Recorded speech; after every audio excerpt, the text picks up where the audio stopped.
I'm walking down the street. I do want to say to Doni and many of you in this room that over a very long career in this city, all of you have helped me and my colleagues tell the truth and to try to tell. I may not look like you and you me, but Take my hat I'm up. from South Carolina, so I just... What does this event mean to you, Miss Peggy Morris? Oh, my heart, Happy 20th anniversary. my heart is about loving up on my sisters. Do you know what it feels like to have your sisters in the room? Don. And dare to be different and unique. I'm gonna be the best me I can be by letting His glory shine through. I am beautiful, I am blessed, but not just what you see in the flesh. I'm free from people, free from myself. The doctor lived next door to the janitor, to the reverend, and the lawyer. We were together. Now we get so high and mighty that you create stress for your society because you don't like poor black folks either. That's a health problem. Get yourself together so I can stop being taking care of geriatric people and get back to pediatrics. I thank you, Doni, for all you've done. Let's keep doing it all and more. Letting His glory shine through. Dare to be you, dare to be me, dare to be different and unique. I'm gonna be the best me I can be by letting His glory shine through. And I dare you, I dare you, I dare you to be you.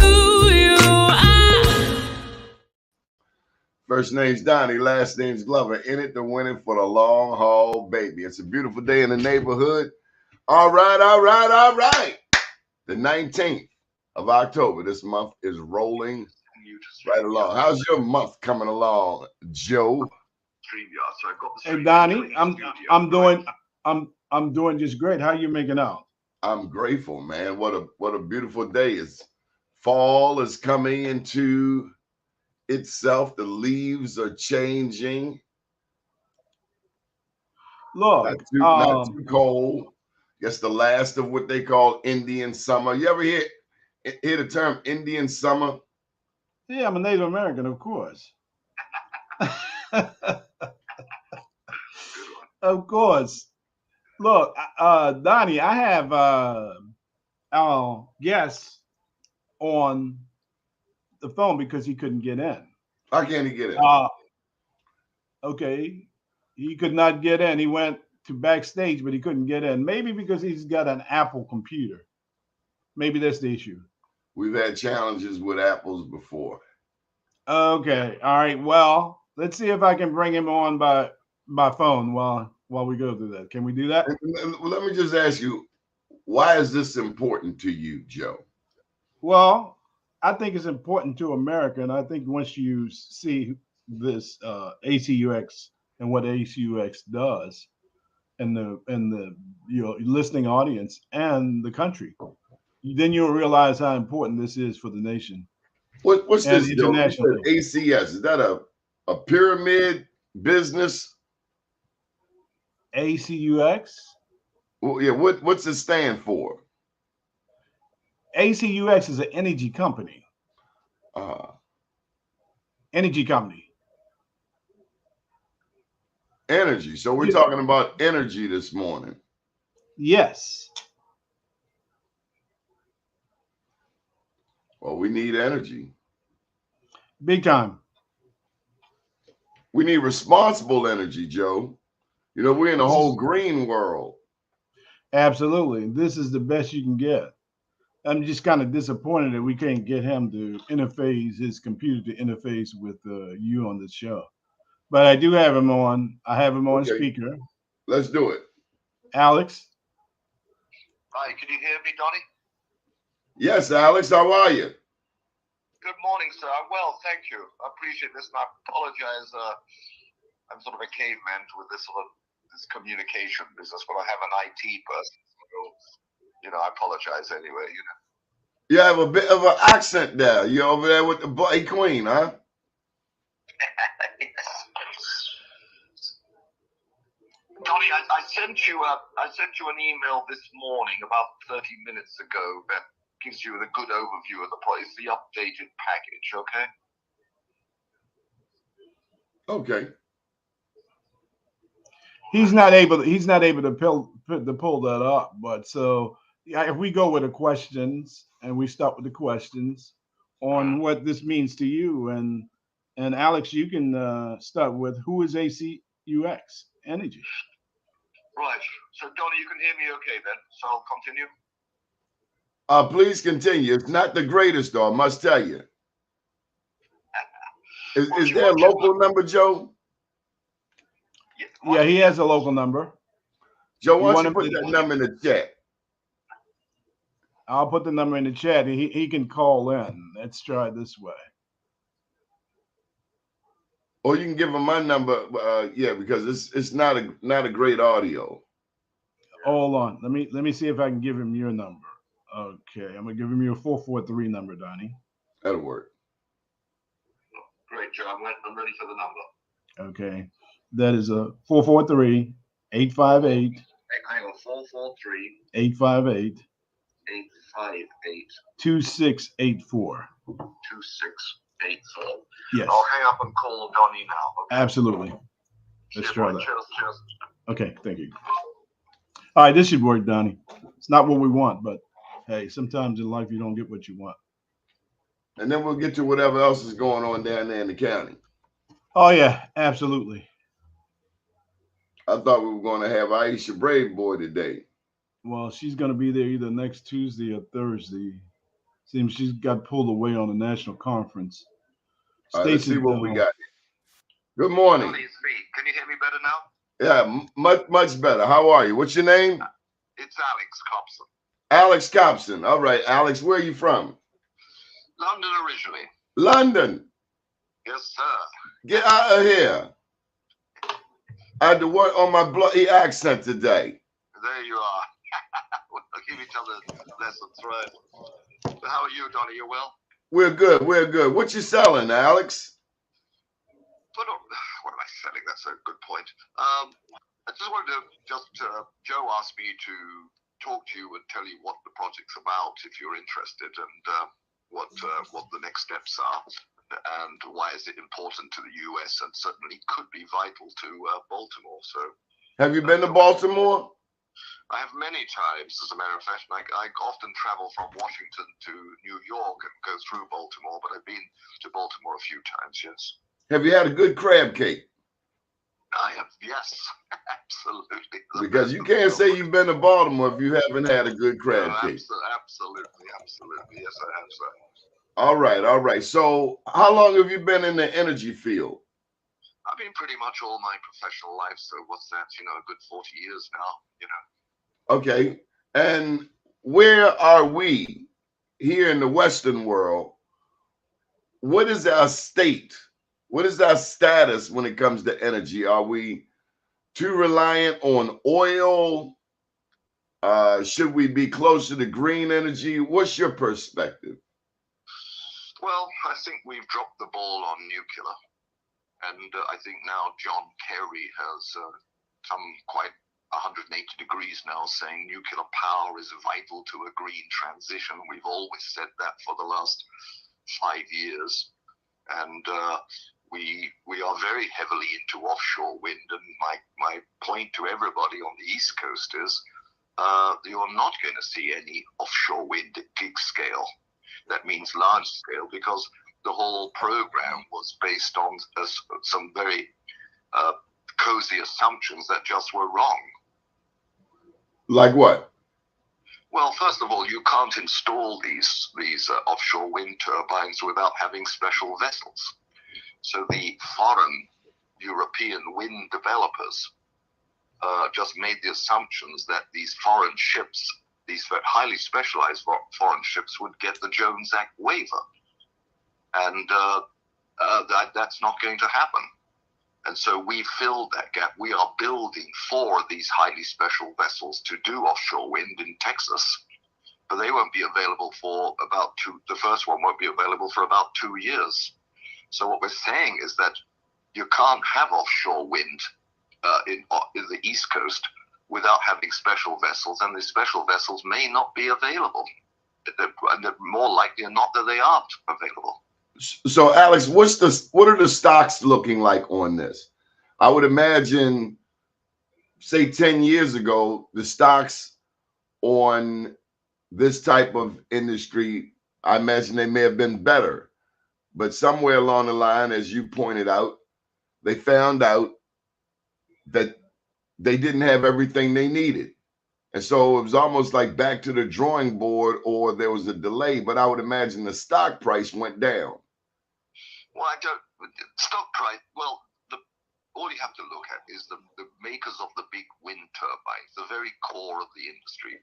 Last year, practically all of them lost $1 billion. So ask yourself, how do we have a boom market, enormous demand, and yet you lose billions of dollars in investment?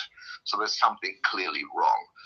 I think there was a rush for the marketplace. I think a sort of fever was developed, and everybody rushed in and thought this would be a big bonanza, then realized that they got the carrot in front of the hay bale in front of the cart, and the horse is still back in the barn at Denmark or Germany, And so the whole thing, I think, was badly designed, but it got caught up in a big surge, But we fixed that for the East Coast, particularly Maryland.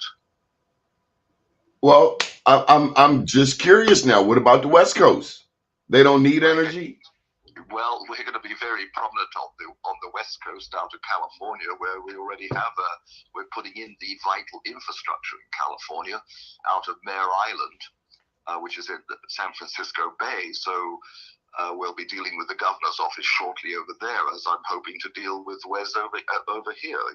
Okay, what's your company? What's your company, Alex? Well, the company is ACUX Energy, and ACUX Energy was specifically created to do one mission. That was to create a vehicle called Super Consortium that's vital to our national interest in the Middle East and the Mediterranean. And part of that project allows a lot of infrastructure and jobs to be created in the U.S. Okay, that sounds good, but go back. You said the product is called Super Consortium? Yes, we are the only people in the world who can put together Super Consortium. Super Consortium is the missing link, in my opinion, a lot of other people's opinion, of our foreign policy, particularly in the Middle East. It resolves the Iranian issue. It helps resolve the Iranian issue in a very constructive way for the US, Saudi, and Israel. But you can't do that without a very specialized facility here in the US. Okay, but you still haven't told me what Super Consortium is. That seems like a name. It doesn't seem like a product. No, Super Consortium is the group that will construct 15 nuclear reactors, 40 of which will be in the Middle East and 10 here in the US. Now, I'm not the greatest science buff, but is nuclear safe? Well, there are 500 nuclear reactors in the world, up to 500 nuclear reactors in the world. They've been operating since the 60s. So, I think the evidence speaks for itself. No, I'm not going to. So that means we're safe? I only say that, Alex, because I tend to watch a lot of futuristic movies, and they all say that we're destroying the earth. And Elon Musk, as well as the Chinese and the Russians, they like going to outer space. I got to ask you this, Alex. What do you think about people bringing back samples from the moon? Should we be digging up the moon? Well, we're an interesting species, aren't we? We can't even get things right on our planet. Now we're going to take our trash and roaches and rats to the moon. And we're eating it. Exactly. Who eats the moon, Alex? Exactly. Look, if we can't look after our own planet, we shouldn't be exporting our crap to another place. I agree, but hey, science is science and research is research. And no, I don't agree. I think there has to be a halt put to it. I've seen the futuristic movies and I'm not impressed. I think we got to clean. There was a commercial here, Alex, and if you didn't grow up here, you'd have never heard it. But as a kid, there was this commercial, and maybe you did have it in London, but it would come on about 11 o'clock in the night and say, do you know where your children are? And there was another commercial said, the same young boy, he wanted to have a kid, having sex, and his mother said, you can't even keep your room clean. Yes. So we want to go to the moon, bring back samples, find incredible minerals that we can then sell at exorbitant prices to people who can't afford it. I just don't agree with, I think there's a limit to where science can go. And if we don't put our foot down, then we're liable to destroy ourselves. I just think there has to be a limit. And people like Elon Musk, no matter how much money they have, they probably need to be taken out back to the woodshed. You know what that means, right? Yes. I mean, look what he did to Twitter. If he can't help Twitter, then how in the world is he going to help the rest of the free world? It's certainly a perspective, Dottie. It's certainly a valid perspective. All right, I defer back to you, Alex. Tell us more. Sorry? I defer to you. Tell us more. No, I'm saying that, look, you can't have, in my opinion, a green transition without nuclear power.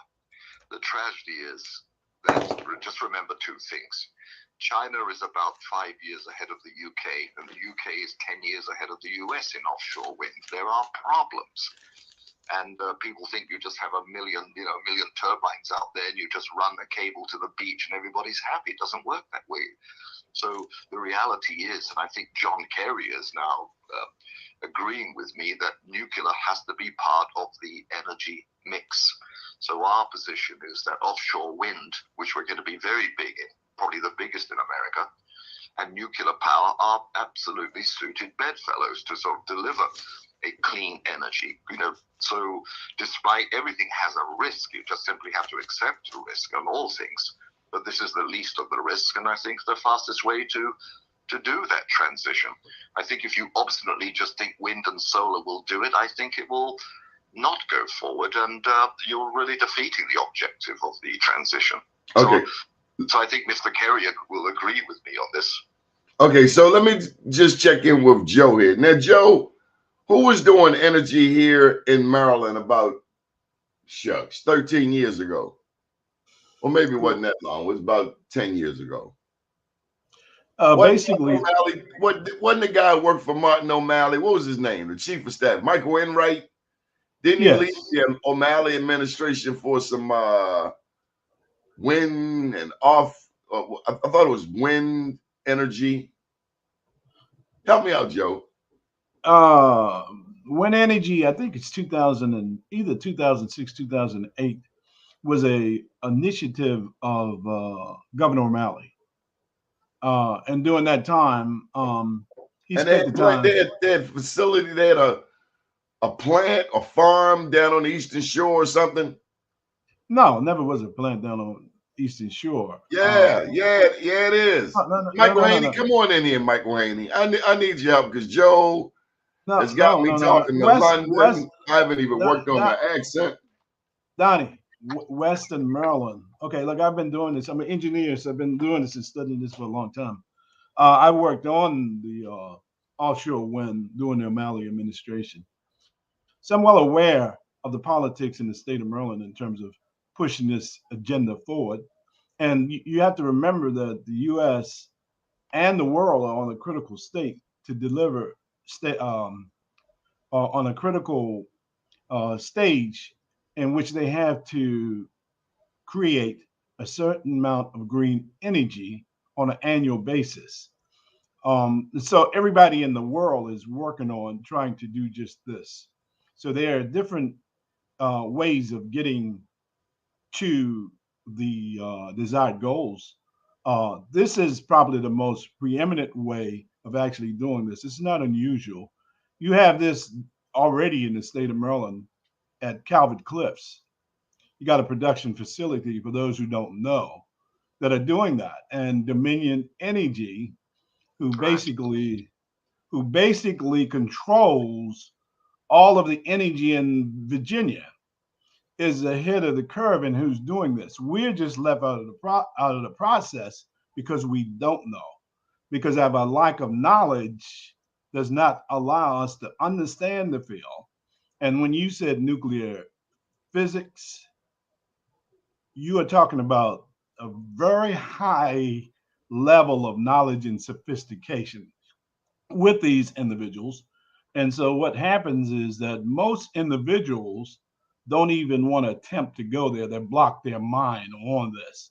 But unless America does something, it's going to end up in a race to nowhere because everybody's going to be one up on it.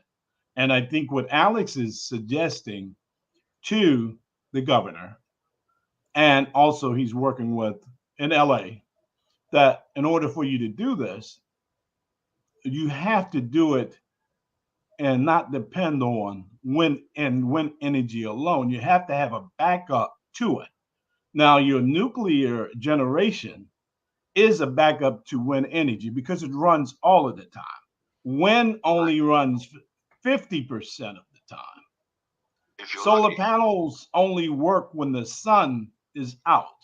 And there's no way that America can meet its demands if you only depend on those two products to achieve it. If you only depend on wind and the sun. Solar.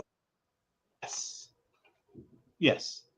But because the world is controlled by fossil fuels, every morning when you wake up, and millions of Americans, you jump into your car and you drive to your location.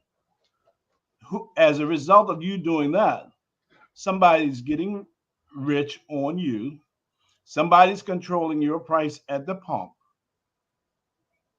And it goes, yesterday I bought gas, it was $3.15. 2 days ago, it was $3.46. Who's making the money, Don?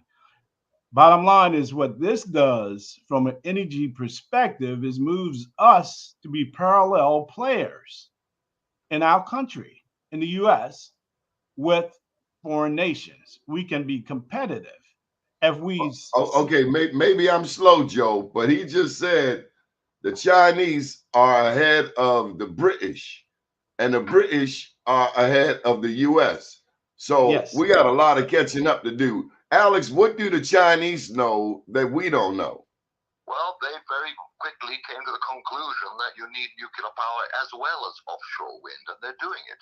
So they have a 100 reactor program. They've just gone past the 20th mark, so they've got 20 reactors. They're going up for a lot more, and they're going very much hard over on offshore wind. We haven't even started over here because the reality is we have this myth that just wind and solar will do the job. It's just wrong. And by the time you figure it out, it's almost too late because, we really have a timeline and we have to be in gig scale, meaning you need to have the equivalent of wind at the rate of about 10 nuclear power stations a year. We don't even have the manufacturing for that capability installed. So it's a bit of a fantasy going on and waving your hands about it when it's not even realistic. Alex, I want to shift for a second.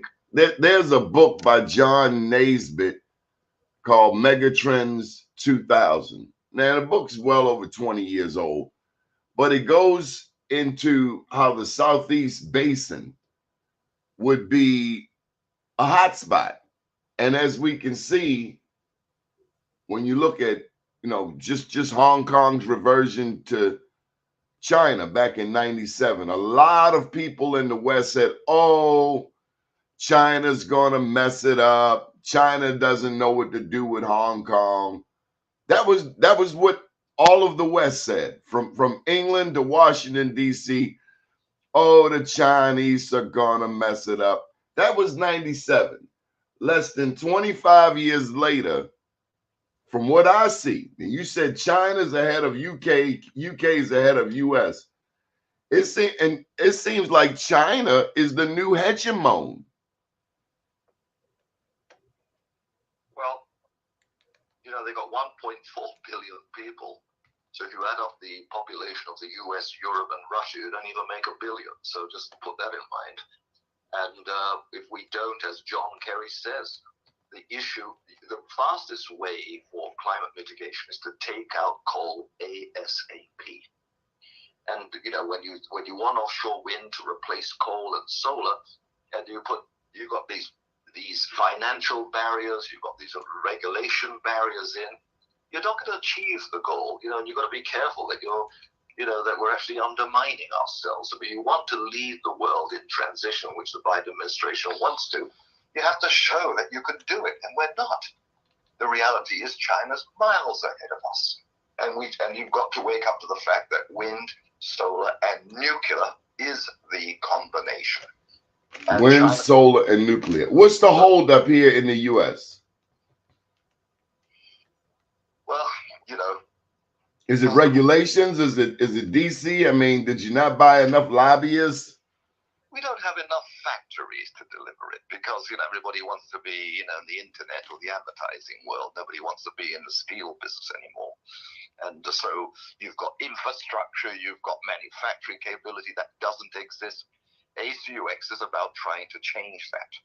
And so the core of climate mitigation is going to be nuclear power. Nuclear is 98% reliable. The wind is at best 40 if you're lucky. Solar, as you said, when the sun doesn't shine, it doesn't produce. You can't run a country on the weather. It's as simple as that. So you need a base load to carry everything. And the best way of doing that is with nuclear power. One problem, the classic makes the point again that I'm making, that you can't even make reactors in this country. China's the #1 reactor manufacturer, second Russia, third South Korea, fourth the French. Where's America? Zero. Well, maybe we have after effects of, what was it, 3 Mile Island or the other nuclear disasters that it was one in Russia. I mean, there's a lot of vulnerability, and then you have terrorists running around. If I'm trying to take over your country and you have a nuclear reactor, I mean, you're very vulnerable, aren't you? Not really. Look, 3 Mile Island was a long time ago, and Pittsburgh's still around. We had the Fukushima in Chernobyl. That was it. Chernobyl. But that was Ukraine, and Ukraine's look, nothing's perfect, okay? The issue is. Well, hold on. I gotta ask you now. Ukraine. I'm a little slow, but aren't we dumping like $100 billion into Ukraine right now? It's certainly a lot of money, yes. Certainly a lot of money. We don't have new recreation centers. We have 11 schools in Baltimore City without air and heat. The priorities here just seem to be so skewed. $100 billion for what? For soldiers? I mention that because is this really about Russia and Ukraine, or is this about nuclear power or some other power? Well, the Ukrainian issue is unique to itself. Russia, 15, 20 years ago, Russia became an energy exporter, equal if not exceeding the Middle East, Saudi Arabia. At the same time, fracking happened in this country, and America became a major capability in the oil and gas industry. I mean, equal to. So there used to be one giant player, now there are three. And so everyone has to make a living and pay the bills. And so Russia was the big energy through gas to Europe via the pipelines through Ukraine. Something went wrong there, and they got in a fight, and the result was, some anger, and this is what happens. And so it goes back to energy again, frankly, because remember something, a very significant part of Russia's revenue is from oil and gas exports. And so when somebody plays around with that marketplace or interferes with it, it's a very serious issue. You could actually say it's existential to them, So it all, as your guest said, we all run oil and gas. That's not going to change for the next 20 years. Unless we move in a progressive manner, not in a sort of hysterical, angry manner. We have to do it properly. And offshore wind, we're going to be, ACUX will probably be the biggest offshore wind provider, not operator, provider here on both coasts. And we've got a very extensive program going off in California. Happy to show you that at some point in the future. But the reality is, without nuclear power, it could be possibly a large crock. Okay.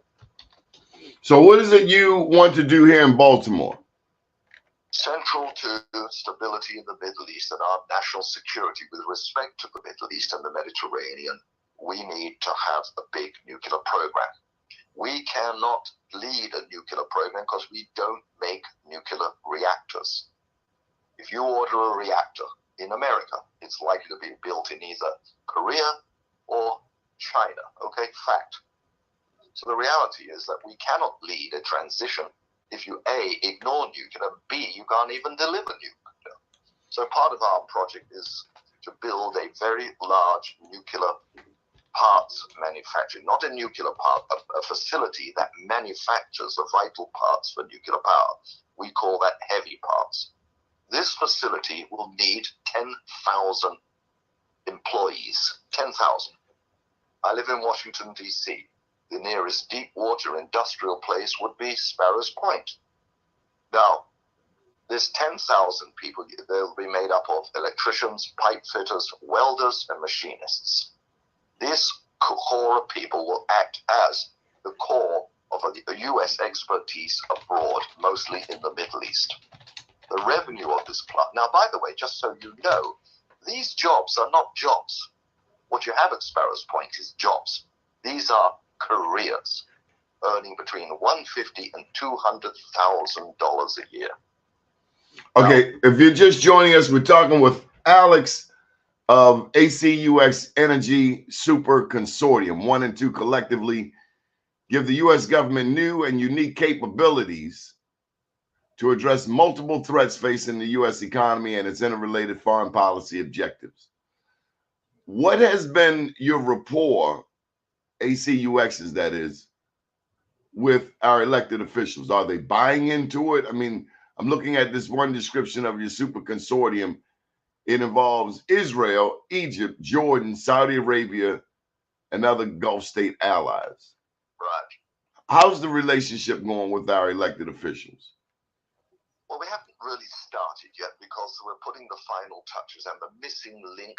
We're not going to go hard over with the officials yet until I've established the heavy plant, which is central to everything. This factory I'm talking about. And so where can we build this factory?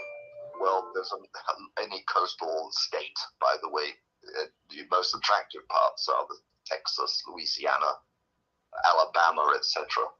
But I live in Washington, and Joe's a very good friend of mine, and I know Baltimore reasonably well. And there's no reason why it can't go to Baltimore at Sparrows Point. Have you talked to the mayor? Have you talked to Mayor Scott?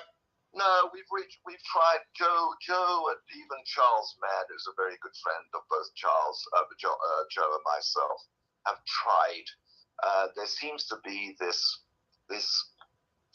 myth that the ACUX project will wipe out the wind initiative. They seem to see us as a threat to the wind, but what they don't understand is that we are the best thing for offshore wind. Without ACUX, I doubt your elected officials are going to see any offshore wind in Maryland for at least another decade. We accelerate that. We try to make the point, but I think when they must come to they just think we're a threat to offshore wind. They're looking down the wrong end of a telescope, and that's the problem here, in my opinion. But we're trying. I'm hopeful that Joe's attempts to get a meeting with the governor will work out, because I don't think anybody else can guarantee 10,000 jobs. The difference, by the way, I want to make this clear to you, Doni, is that we understand that you can't. The training of this program to secure these 10,000 jobs could be in excess of $4 billion. The project can fund that. Our intention is to employ the trainees starting at $60,000 a year while they go through their training and get their certificate to work on nuclear power projects. I disagree that it's a high-tech it is high tech, but you can certainly train somebody who has the will and an IQ above room temperature. You can certainly get them to be very qualified nuclear construction people. No doubt about it. Where is the academic community in all of this, Alex?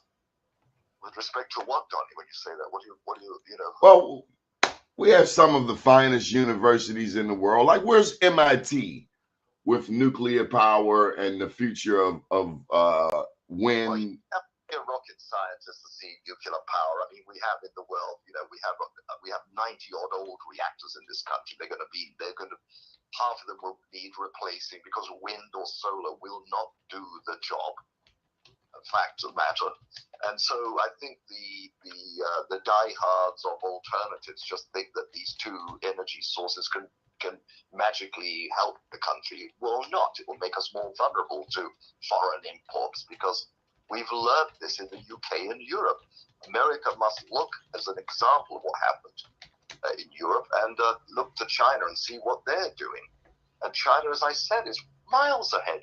And frankly, without this heavy plant in the US, the people that won't support us are de facto supporting Chinese exports. It's really quite obvious now to that. So, as going back to your previous question, what's the academic interest here?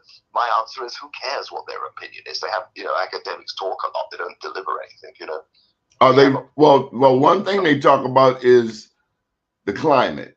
And everywhere I go in politics, they're talking about the climate. They're talking about green energy. They're talking about things that are natural, like not destroying the earth. I mean, we will do anything for energy. I look at Nigeria, and right off the coast, there are people who siphon off gas, and at the end of the day, this oil is all in the waterways. We're killing ourselves anyway.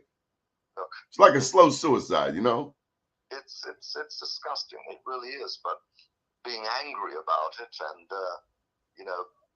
it doesn't help. If you're going to transition, you've got to have a commitment to it. I think this administration has the agreement. I don't think they've necessarily got the right methodology of getting there fast. I think we can help that. But you've got to accept, as John Kerry has, nuclear must. Okay. You have pushed this guy's name like he's a rock star. What is your understanding of John Kerry? He's truly a man that truly sees the reality of a global. He looks at it from a global. I'm a big fan of John Kerry. He sees the global picture, not the local picture. With little projects of little wind here and there, like little boutiques, it doesn't solve that. It's not going to mitigate climate. John Kerry's absolutely right. Coal, the first thing you have to do is take out coal. And that can only be done in collaboration with China. China is moving faster than we are to do that, by the way. So that's point one. Point two, John Kerry acknowledges that nuclear plays a role. Now, you don't have to be a rocket scientist or go to MIT or to Johns Hopkins to see that China is paving the way. I told him that in 97. Alex, I wrote a paper and I said, you better leave them damn Chinese alone. They understand this landscape better than you think. You think they don't understand capitalism. They've been doing business before the U.S. was born. I can't agree with you more. I think it's been a big blind side and a kind of Western arrogance that they are technically inferior or philosophically inferior. They're absolutely leading the way. John Kerry again has said, for God's sake, wake up. China is showing you the model. You cannot do green and transition without nuclear power. We can't even build a reactor in this country. No, and none of these people are going to invest in a capability in America because it's cheaper to get it from China. But we figured out a way that our product made in America, exported all over the world, particularly starting with the Middle East, is very competitive. And so, but it needs a factory, and we're the only people. You ring up Constellation Energy, saying, by the way, you prepared to invest $10 billion in a nuclear manufacturing facility? They'll say no. Well, the reality is this. So I'd like to get back to the point, if you don't mind. Why Baltimore? Well, Baltimore is not unique. It's good, but it's close by, and I think it'll do a lot socially. It'll do a lot more good if the facility was in Baltimore at Sparrows Point. Well, that's not Baltimore, but you know what I mean. In the Baltimore area. I've worked with Joe and Charles Mann, and we worked out that this kind of money that will be circulating in Baltimore will very much encourage a lot of young people to build a career. But as I said, the project provides careers. It seems to me, Alex, you have two challenges. You have a political challenge and you have a media challenge. And that's the thing about America. One thing I love about Europe, Africa, the Middle East, you can't lie because everybody sees what everybody's doing. Here in America, we're geographically isolated. So if it doesn't show up on ABC, NBC, CBS, CNN, Fox, it doesn't exist. So the first thing you have to do is a media campaign. And that media campaign is going to have to inform and educate. But then you need some elected officials on your side. And it sounds like you're going up against an already established political team who take their orders from a certain direction, and to go antithetical to that, you better come with some money. You better come with some money. You better come with some money. That's what I see. Well, I counter that, if you don't mind. Come on. What I say to everybody is, somebody asked me a question. I said, why don't you ring the Chinese embassy and ask them the same question? I agree. Again, I told them back in '97, you better leave them Chinese people alone. They got 1.4 billion. They can send a wave across Europe and the U.S. just 1 million soldiers. We don't have that kind of people. Have those kind of numbers. You can train 10,000 people who want a future and a career, and have, as I said, an IQ above room temperature. You can train them to have a career in nuclear power. Nuclear. Now, where do we put this plant? I'd like because I live in Washington. If there was a deep water facility here in DC, I'd be putting it in DC. And see, then, have you been to the Eastern Shore? I have a few times, yeah. Have you talked to the people there? What I'm getting to is, it's all about relationships, Alex. It's all about getting buy-in from the people. One of our guests, let me give you some of the feedback. Let me give you the feedback that you cannot see. This is from Michael Haney. He's a regular contributor to our show and actually a sponsor of this network. The tourism community fought it, talking about nuclear power, and it was tabled. However, it is coming back. The Moore administration did a white paper on windmill energy. As of June 1, 2017, Maryland has more than 191, I don't know what MW of installed megawatts. Okay, thank you. Of installed land-based wind capacity. Number 3, we already have windmills in Maryland. However, they want to put thousands in the Atlantic Ocean off Ocean City, which there is community pushback. Almost done here. 2 more comments. China is capitalizing Africa and taking over.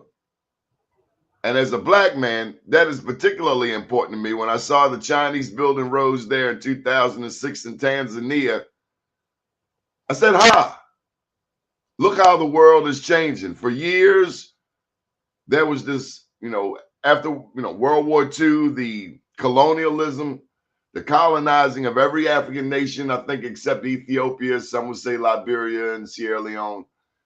No, Ethiopia and Liberia. But the colonizing of Africa, everybody's take. Germany, England, French, the British, the Spanish, the Portuguese, just carved up Africa, left it.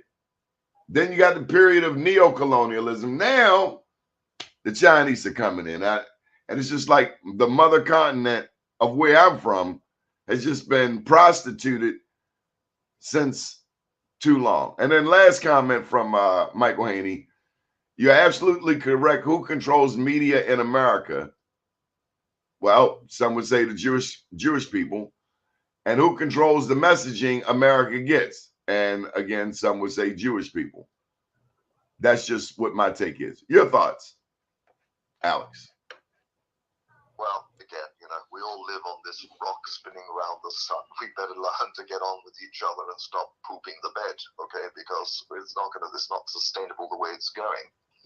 You have an administration here that sees that we should lead by the power of our example, not by the example of our power. That's the quote from John Kerry.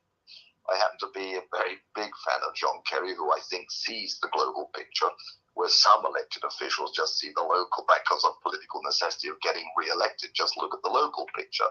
But the bottom line is this: there are states that are very pro-nuclear, and there are states that are anti-nuclear for whatever reason, and we respect that. It's called democracy. Africa, take an example, Africa. Let's go there. First of all, we tell people our project, you talk about Egypt, we mention Egypt. Egypt is an economic catastrophe. And on top of that, there's a war pending with Ethiopia over the dam of the Nile waters. If you can't on one hand see climate as an existential threat and then everything down to a local, I don't want it, in my backyard. Well, then pay the price of a climate catastrophe. At some point, we've got to stop being self-indulgent as a species and get real. Now, let me tell you, I mentioned 50 reactors. This is a big, secure revenue stream for the plant, wherever it is. I hope in Maryland. I'm going to work hard for Maryland, but I can't go that much longer. I'll have to either do it in Texas or in Alabama, the plant. Now, the issue here is that 4 or 6 of these reactors, there'll be a number of reactors based in Egypt. There are 4 being built right now in Egypt by the Russians, not by the Americans, by the Russians. Nothing wrong with the Russian reactor. 2 and 2 makes 4 in any language, so just hold that thought. We are providing the 40 reactors in the Middle East, at least 6 of them can be dedicated to a partnership with Ethiopia and the dam. There is this thing called the GERD, the Great Ethiopian Dam, that I hope you've heard of. I think it's called Aswan. No, that's in Egypt. That's a lower dam. But there's one in the water for the Nile. The Nile has 2 sources of water. The Blue Nile comes from Ethiopia. That's about 60-70% of the Nile water. And then the rest of it comes from the White Nile. They both converge in Khartoum and then go on to Egypt, and then there's the dam down there. Ethiopia has built the dam, and they built the dam to export electricity. Of course, this is the great tension between Egypt, Khartoum, and Ethiopia, that one wrong step could result in a horrible war. Wars are not good for climate mitigation, okay?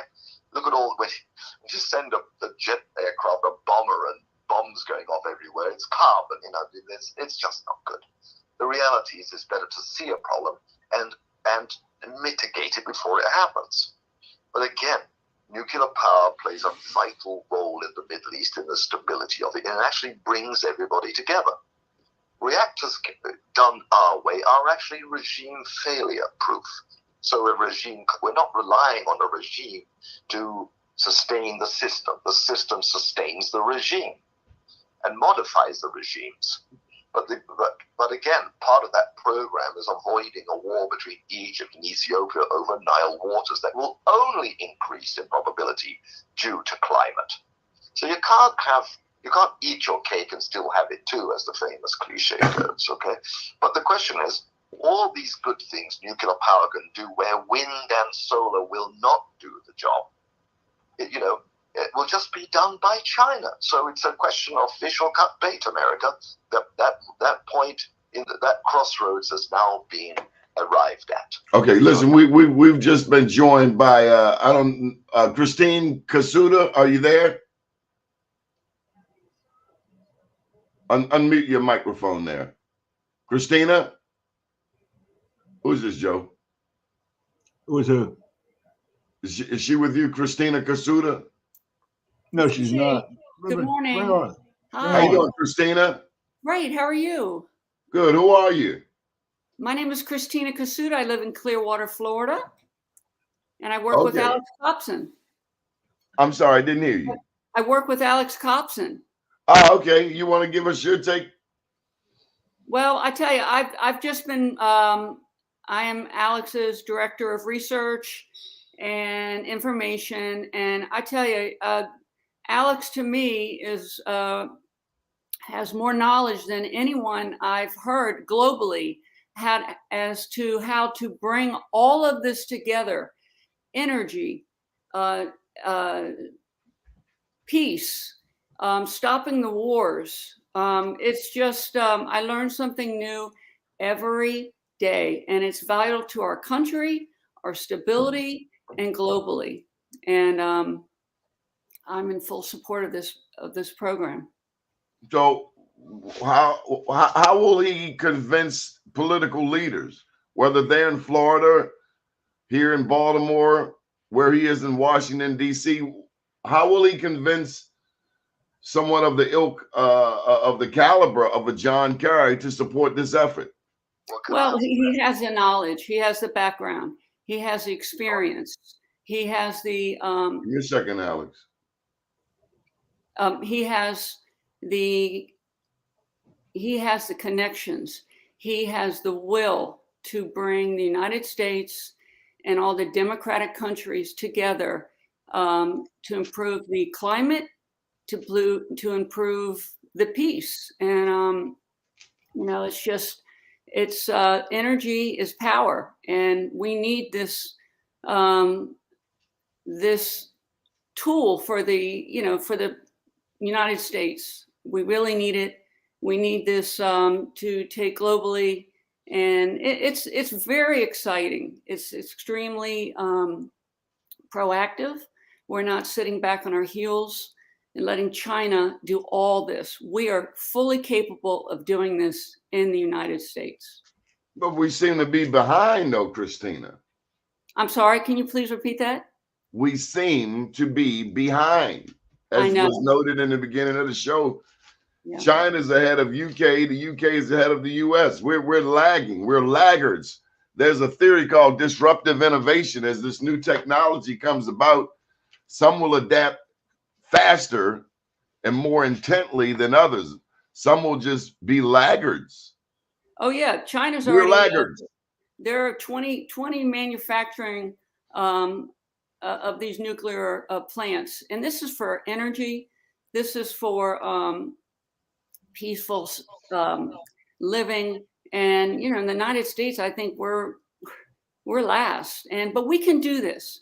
That's the beautiful thing about this. The United States, we're fully capable. We're fully competent.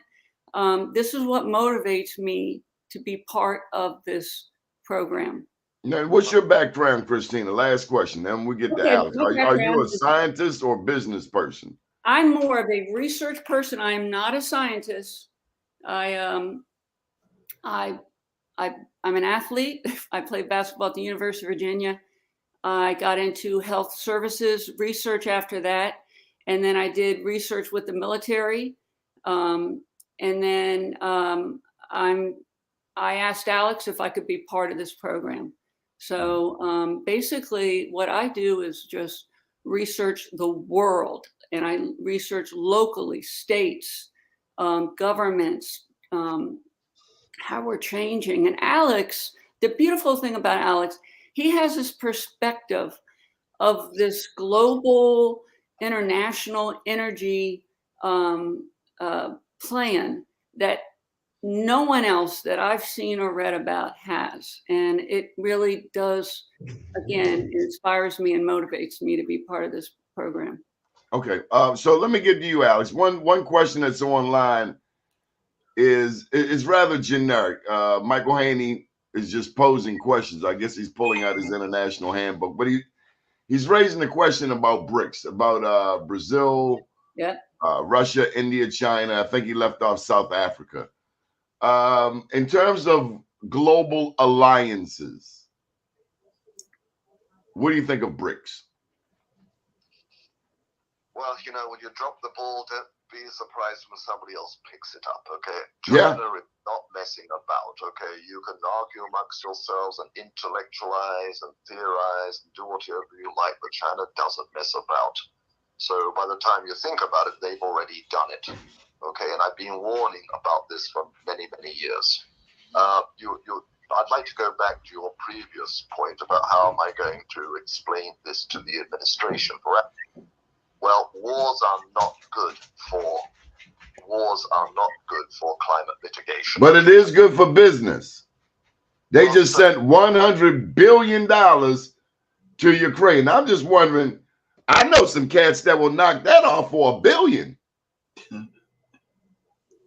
You wouldn't be fighting all this time. It seems like the $100 billion is for something other than guns and killing people. I don't know about that, Donnie. I really don't know. But all I can tell you is this: you probably know some people that would knock them off for under $100 billion. That's a lot. I mean, well, how many damn guns do you need? Well, listen, I told you that you've got to go back to the core of the issue. Okay, the core is we all need oil and gas, and we're in the transition period again. Yeah, but I got to give you something biblical now, Alex. They're spending $100 billion, and I'll stop. I won't give you a long sermon, but $100 billion we're seeing go from the U.S. to Ukraine. In my city, I need new recreation centers on the east side, new recreation centers on the west side.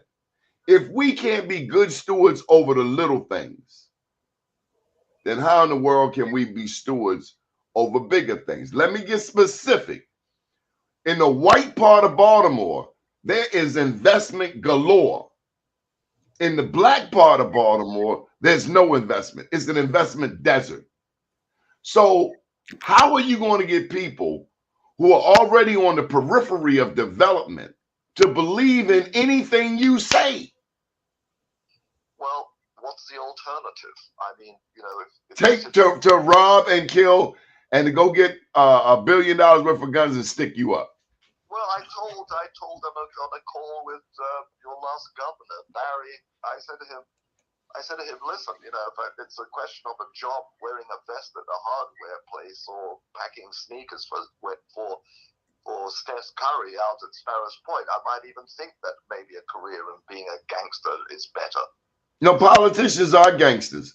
We have politicians that are millionaires and they're going to tell everyday people how to live. That is gangster. It's oligarch.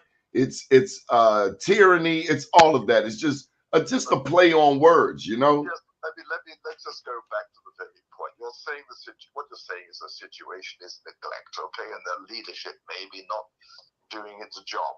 Well, let me ask you. Look at what Europe did to Africa. It carved it up. These people can't even run a self-sufficient country without neo-colonial powers raping the country. I look at Haiti. Look at Haiti. Haiti is paying for an ass whipping they gave the French in 1800. It's still paying. So as we're talking about the world coming together, we're talking about BRICS, we're talking about alliances.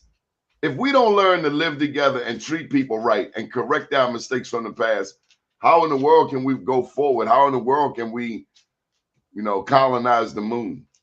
Well, look, this country is a free market economy. It relies on the private sector. We're not a communist state. This country is a very open democracy when we're going up against very powerful enterprises that are not democracies. That non-democracies move faster, more efficiently than we do. But at the end of the day, what's best? The reality is that we can't keep relying on government to keep getting us to where we want to go.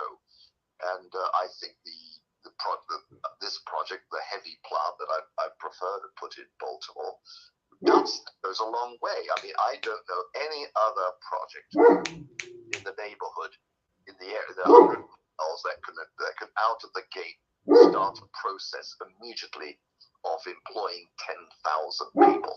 which half of those people I've said to Joe, and I told you Joe's a very great close friend and ally of mine, as is Charles Mann, and they're trying to do something for people that don't have a chance. And I think this project gives a lot of young people a chance of getting out of a hole.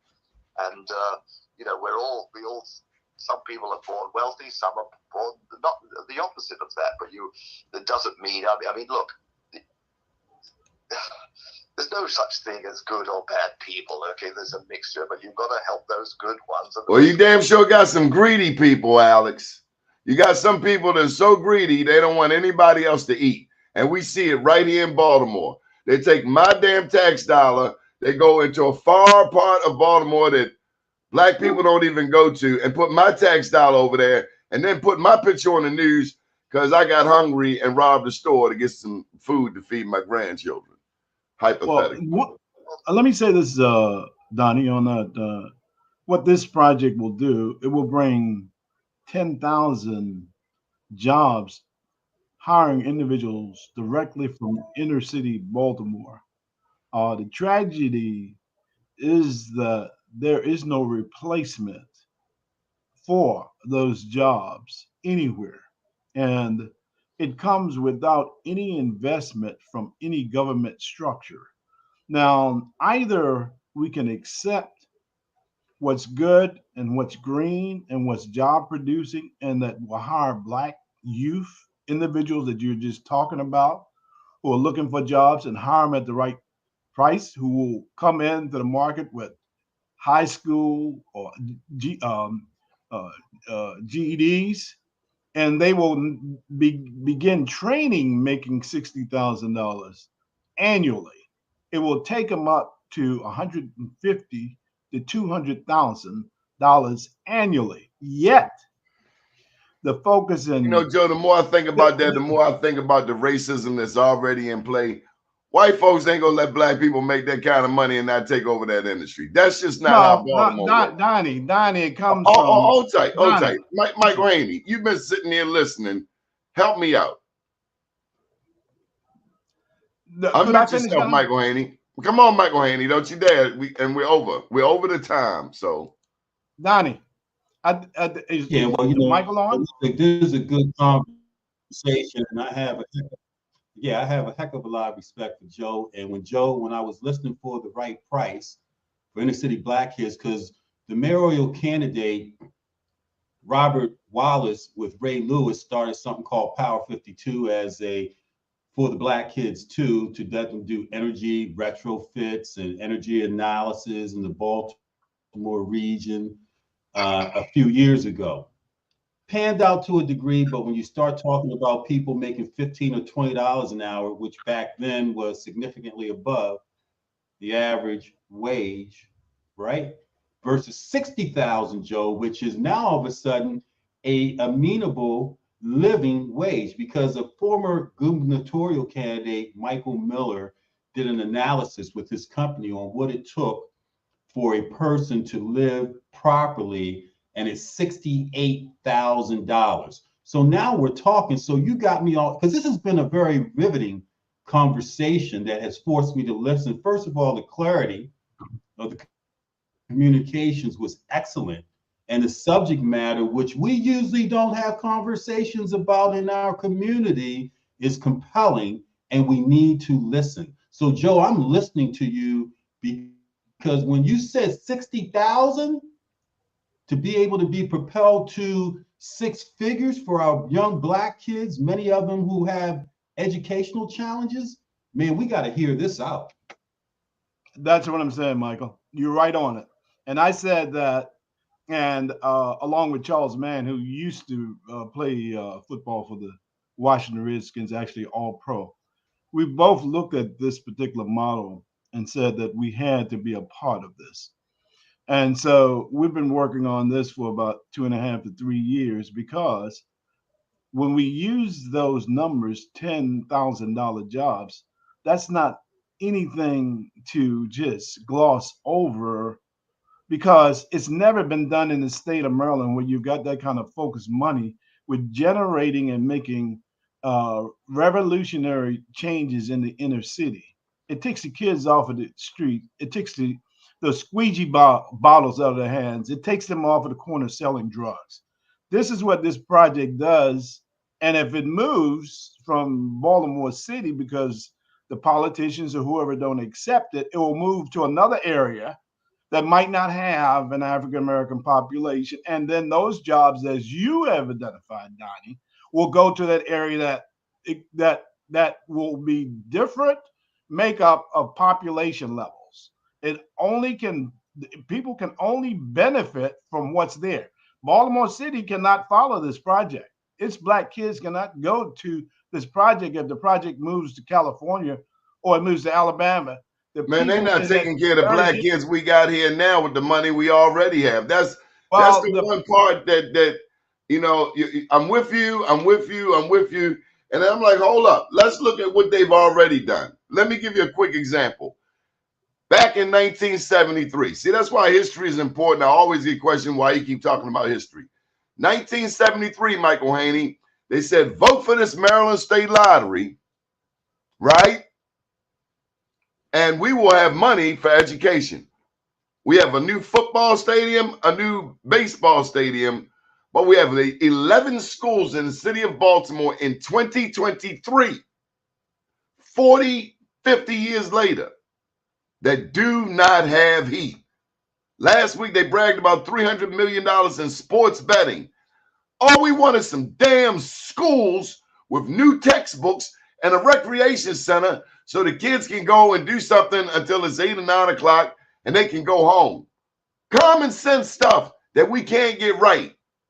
But now we want to, as Alex says, put the horse before the cart and all of those other analogies. We can't even keep our room clean. If I can chime in, Donnie, because I know that you're over because we over. You're the funder, so I hear you, Donnie. If I can chime in for a second, you got my attention. You got my attention. What Donnie is talking about is a systemic management issue that if I was in business and my boss saw that I wasn't heating the guest rooms that you stay in, guess what he would do? He would fire me, because there's no doubt that the resources and money are there to fix it. But if systemically you have the wrong leadership, Donnie, in our 11 schools with no heat, and you don't deal with it, then that's a whole separate matter than not having the resources. What Joe is talking about is giving young people something that will lift their head, make them pay attention, because 60, 70,000, Mike Miller, Joe, I think you probably heard of him. He was one of the earlier candidates in for governor, and then he pulled out. He funded his own campaign, has his own business. He did a white paper on a similar analogy as you were doing with energy to healthcare, of paying these young people a amount of money with a career track. Because it's one thing to start them off at 60 and give them the ability to get to over 100,000. You think that doesn't excite you and compare to what squeegeeing or selling drugs on the corner? It absolutely. I'm all in, Joe, and hopefully you and I can have a conversation so I can get more endowed as to what you're really talking about, because this is life-saving. This is life-saving when you say you're going to start me at 60 grand. And then I become excited about education then, to motivator. But I just want to let you know this show leadership that Donnie talked about. The heat. This show is brought to you by BeMoreNews.com. Hey, Mr. Haney, this show is brought to you by BeMoreNews.com. We're now in the overtime, and I will be sending you, Alex, you, Mr. Gaskins, I called you the bank president, and you, Mr. Haney, an invoice, because this is a small business and we love to get paid. We love to go to the bank. Okay, there you have it. Alex, come on in. Thank you for your patience. Not at all. Look, you know, transformation is also in people as well. You've got a great new governor. Okay? This governor can make this happen. Okay, he's a military man. He should be quite capable of understanding the national security vitality, the vital part of this project. It plays a vital role in our national security internationally. He should be very able to see that the meteoric impact this could have socially on the area. Again, you can't ask kids to go to training for 3 years and sort of struggle to get to school and back. You've got to pay them and incentivize them. We've already built in a 50% attrition rate into the financial model to account for dropouts for whatever reason. But I believe in the city, and I think that this is the break this city is needed. I think this is a project that would be very important to your new governor.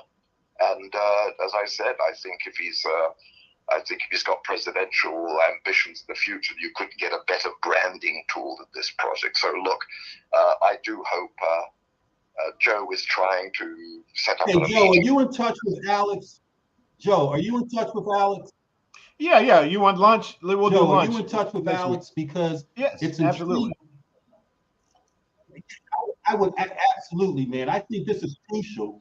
And I think the bigger thing to what Doni asked a half hour ago of Alex in terms of his political astuteness, and when I use the word ignorance, it's not in a detrimental way, but in terms of special interests that may keep certain politicals from being involved in something like this. Sometimes you got to figure out a path around or a path to augment and help what they have to deal with as well. Just like with the president of the United States. Hey, Mike, you can't hear. Electric cars. Hey, Mike, he's trying to respond to you. Go ahead, Alex. Look, okay, I hadn't finished, but go ahead. Well, I apologize. Well, you're just being long-winded. We're in the overtime. I think this is a very. And I gave you the link about 30 minutes ago, so it's your own fault. All right, come on, Alex. Right. I think we know for a fact some embedded vested interests in offshore wind believe that once I show up in Baltimore with the project, that they feel that this project will kill offshore wind. Again, they are so wrong, 180 degrees wrong. We are the ones that will accelerate Maryland wind, not put it back. And at another session, I can explain how that's done. So those who supported wind and think this may be an embarrassment is quite the contrary. Okay, so let me cut you right here, Mike Haney, because Joe's being a tad coy. Didn't Michael Enright leave the O'Malley administration for a wind farm down on the Eastern Shore? Haney? Absolutely, man. Right on the Eastern Shore, off of the Ocean City beaches, and it met strong resistance, man, because no one felt as though we should have hundreds or thousands of windmills in the water of the Atlantic Ocean off Oceanside. I remember it very, very well. It was a. I also remember this man. Look. Then I was Enright left Baltimore. He was running Baltimore, went to Maryland. He was running the state of Maryland. He left that to go to private industry for wind energy. And that's a lot. That's a lot to forsake. That's a lot of money he left on the table. And correct. Now what? Doni, no. Listen. He did that, and back during the time when wind energy got kicked off, I worked the General Assembly to help wind energy to get kicked off, and I got the 2 black senators to support it so it would become a project. Otherwise, it'd be nothing. But yes, he did, but there is no wind farm. You have to understand that. Yes, they ran out to do that, but they have nothing. He went out, he pushed. They are operating, and they're presently, I think Alex used numbers around $1 billion in losses. Not a building, no structure, no nothing in place there. And it cannot. Have you gone to these same guys since they already have experience? Have you talked to Enright? Hey, you're missing it. You're missing. That's why we want clarity. They do not have this experience and expertise that ACUX has. They didn't have experience with the wind energy, but they used their political capital to put it on there. Do you follow me? But Michael Haney, do you follow me? Look, if these are the guys with the political vehicle, Michael Haney, it seems to me you ought to get their vehicle, the political vehicle. We don't need all of this stuff. I understand that Martin O'Malley who was the I was out in California last year. I was here. I was out in working with California with the last year in administration. Desert Springs, Palm Springs. Crazy the wind energy and the money that's moving out there and what it has done to their economy. Crazy out in California, the southern portion going towards Arizona, the windmills they have out there on land, tenable land, untenable land, and what it could do for Baltimore as a producer, reseller, and for our impoverished young people. I love this I don't want to hear idea, that and crap. I think Don't use the young people. Whatever you do, don't use the young people. They've lied to these young people since 1973. Don't do that on my watch. But guess what, Johnny? I'm not they. Joe's not they. It's a whole different representation. Donnie, of you know voice better than that. We wouldn't even be on your show. You know, it's a different voice. This is maybe the best opportunity show you put on. This is enlightening. You said that last week. I think. No, Donnie, I didn't. Yeah, you did. No, Alex, Donnie. come on, you get your final comment. Sheila Dixon running for mayor, who may need to be leveraged for this, right? You never know. Yes, she might. Let Alex get his closing thoughts in. Then we're going to come to Christina. This is an opportunity, Donnie. Okay, all right, Alex, we'll start with you. Well, the point I want to make is, you know, where is the offshore wind in Maryland? It's predicated on foreign vessels coming into this country to install them. Well, where are these vessels? Well, I'll tell you two things. One, they're not coming. If they do, they're going to be very expensive. About $600,000 a day, and they're not going to come over here for a week or two. They'll want at least a couple of years commitment, which will add to the cost of offshore wind. So you can't. The wind developers have to face the fact that there are supply problems and there are cost problems, and no matter how much they try and kick the can down the road, 2 and 2 makes 4. It doesn't make 5. Even if you install all that wind and the people of the coastal cities say, yeah, bring it in, let's put thousands of them out there, you still need a base load power, because it's ridiculous to think that wind will do it by itself. It can only produce the wind at nameplate value at about 40-50% is a stretch, trust me.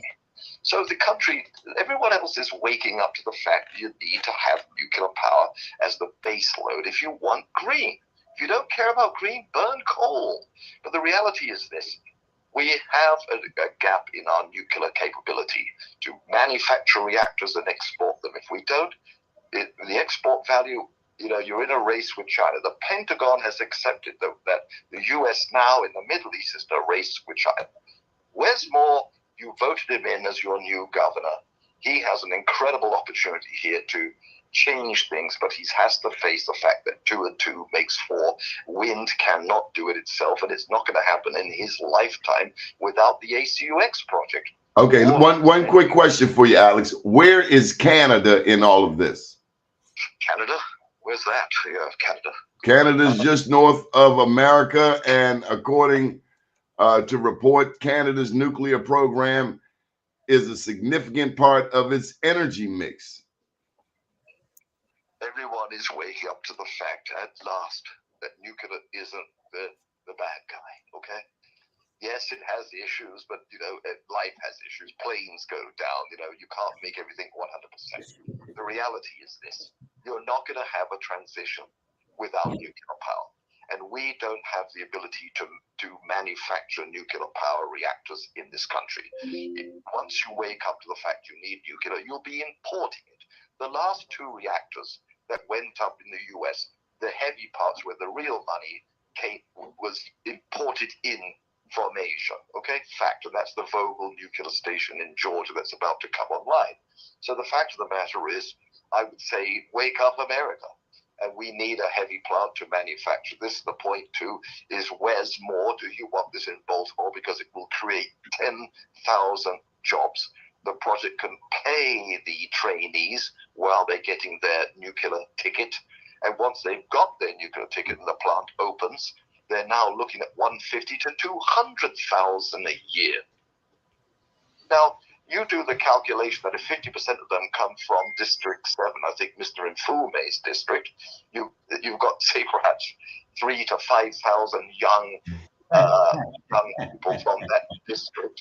That has an enormous impact on the economy of Baltimore. Yeah, it does. But I don't trust these people here who run things, Alex. They said that in 1973. They promised money for education. It's just lies. It's just lies, lies, lies. Yes, but look, all I can say is that I don't believe them. They robbed me the first time. What's to make me think that this stick-up artist, the state of Maryland, who robbed me and my community in 73 won't do it in 2023? I don't believe them. Well, you've got a great guy, I think, called Wes Moore, okay? Give him the power to change things. I think ACUX gives him that tool to change things. If he doesn't have the tool, I'm kind of concerned that he's throwing himself on the sword of offshore wind, which isn't deliverable. Digging a hole at Sparrows Point isn't going to have any offshore wind in offshore Maryland. Okay, the reality is that this project could very quickly spend $4 billion in building the facility, of which half of that will go to local contractors, cement, rebar, construction workers, equipment, etc. And while that's going on, we have to recruit,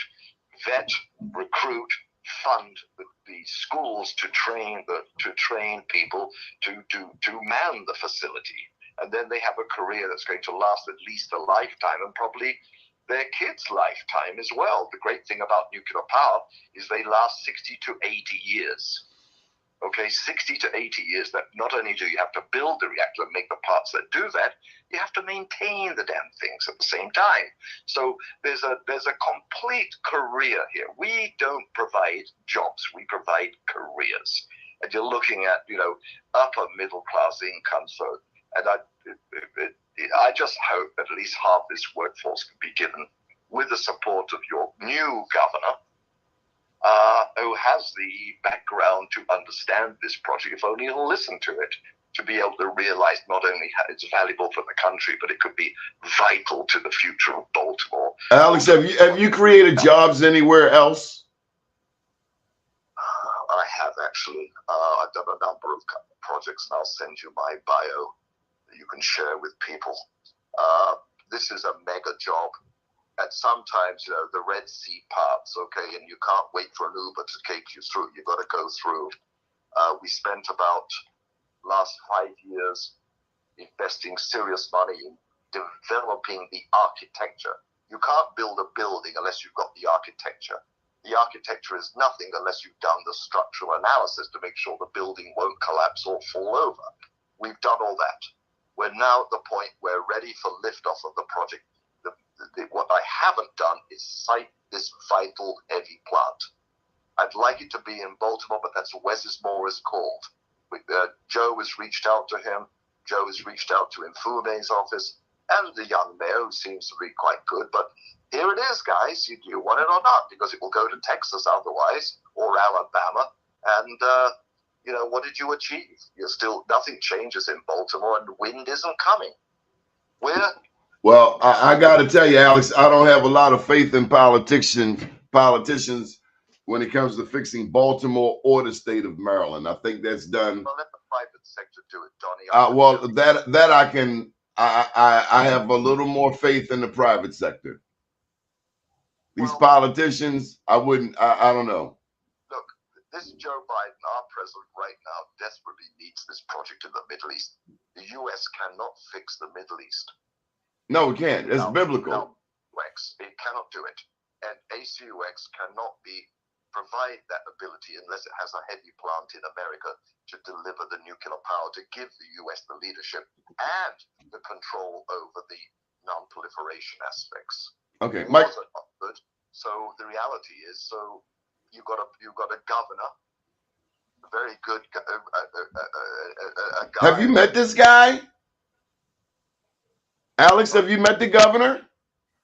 I met him at a fundraiser. He seems like a nice fellow. Oh, because you throwing this nice guy. He's a nice guy. John Kerr's a nice guy. Westmore. Do you know these people? I'm from Baltimore.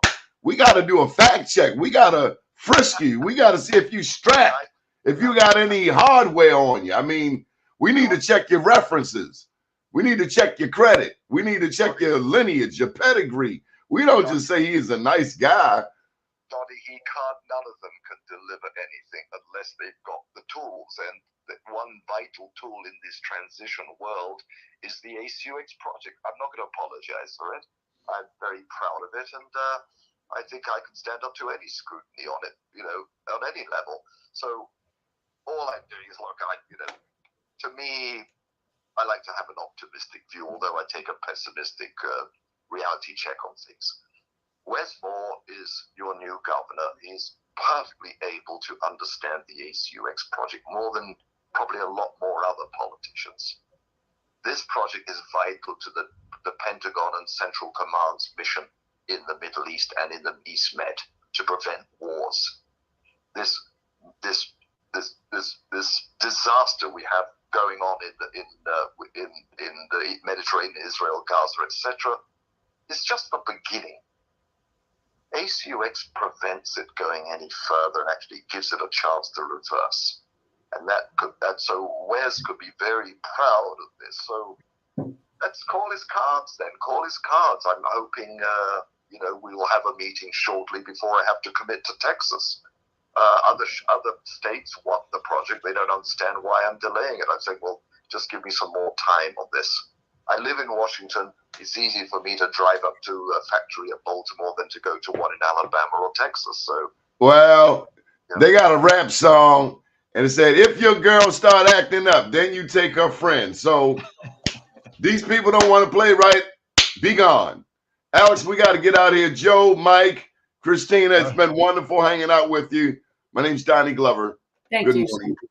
Good morning, world. Thank you.